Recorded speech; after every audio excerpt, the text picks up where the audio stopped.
Meet Mia. Mia works as a small hotel owner renting rooms to people who visit her town, known for its beautiful nature and fresh produce.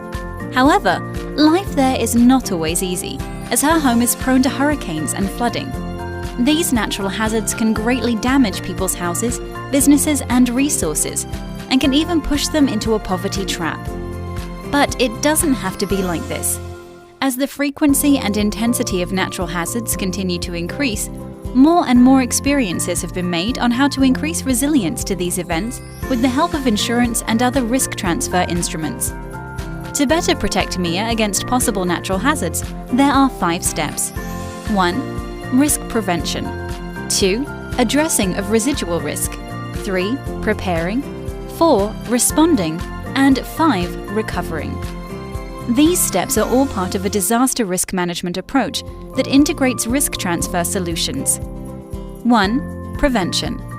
The first thing that should be done to help prevent serious damage is a risk analysis, which identifies the hazards in a specific area and analyzes how exposed the people, businesses, agricultural fields, and infrastructure are.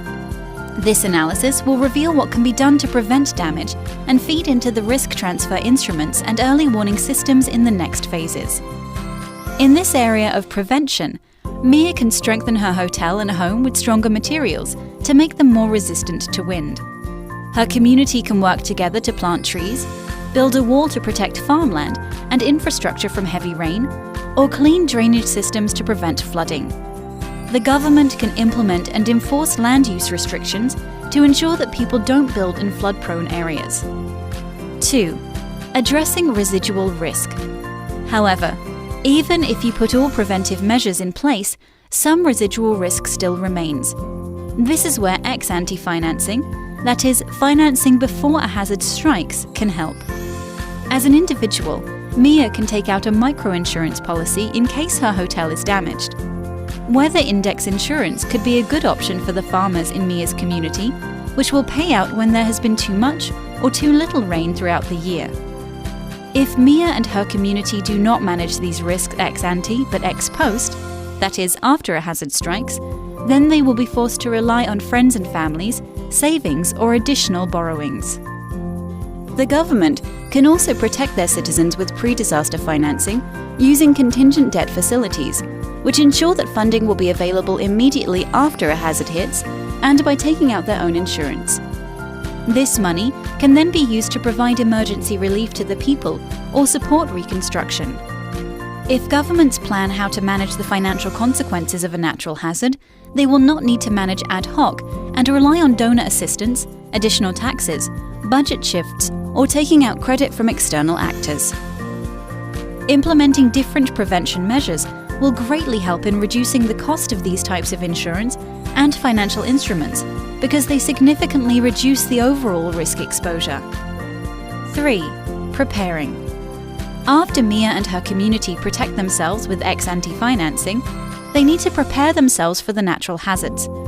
They can do this by stockpiling food and water in case of an emergency and making sure that they have a safe place to go should a flood or hurricane come their way. The government can also train individuals in rescue and emergency services, establish early warning systems, and come up with a contingency plan to ensure that everyone knows what to do. Adaptation investments, that is, investments made to help countries adapt to climate change, microcredit, and increasing savings, could also be good options for the government to better prepare. 4. Responding. When a natural hazard hits, Mia, her community, and the government enter the response phase. It is essential to respond quickly to avoid further loss of human life or material damage. They can do this by helping with the search and rescue effort, providing temporary shelter and food, and quickly repairing the most needed infrastructure. The ex-ante financing will play a big role in making this quick response possible. It may also be necessary to acquire some ex-post financing by increasing taxes, reallocating national budgets, or taking out credit. Without this financing, it can be very difficult for people and the government to get back on their feet. 5. Recovering. Now that Mia has responded to the first impacts of the disaster, she can start the recovery process. The good news is that with the right assistance, her savings and possible payouts from her insurance, she can start to build back better. This can be done by examining the affected areas and repairing things in a smarter way that prevents these damages from happening again. All these steps are linked to each other and are most effective when countries and their governments, communities and individuals work together. When everyone knows what should be done to prepare for a natural hazard, the consequences will be much less severe. Thanks to this disaster risk management approach and integrated risk transfer solutions like insurance, Mia and her community will be more resilient and can make sure that these natural hazards never turn into disasters.